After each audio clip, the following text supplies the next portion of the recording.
I have written to my father, Sri KCR Garu, feedback which I got from every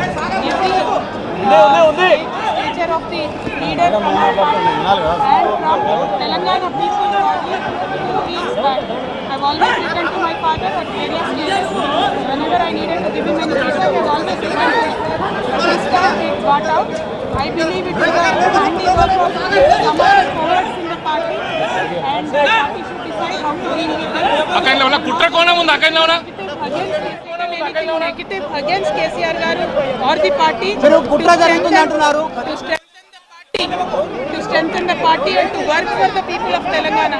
Feedback mechanism is necessary, and that is what I have done. Thank you. Jai Telangana.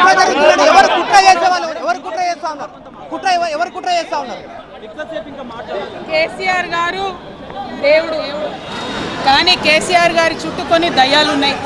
వాళ్ళ వల్ల చాలా నష్టం జరుగుతున్నది.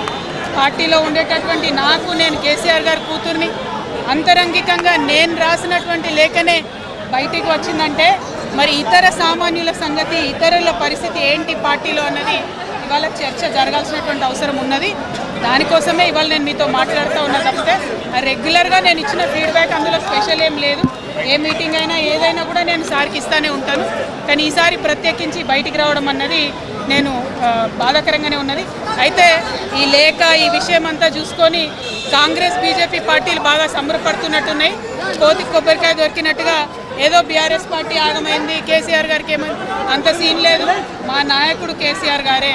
కేసీఆర్ గారి నాయకత్వంలోనే తెలంగాణ బాగుపడుతుంది, ముందుకు పోతుంది, అందులో ఎటువంటి అనుమానం లేదు. కేసీఆర్ గారి నాయకత్వంలోనే బీఆర్ఎస్ పార్టీ కూడా ముందుకెళ్తుందని చెప్పి నేను బలంగా నమ్ముతాను. పార్టీలో ఉన్నటువంటి చిన్న చిన్న లోపాలను డిస్కస్ చేసుకొని, సవరించుకొని, కోవట్లను పక్కకు జరుపుకుంటూ ముందుకు పోతే పార్టీ 10 కాలాల పాటు చల్లగుంటుంది అనేటటువంటి నా భావన.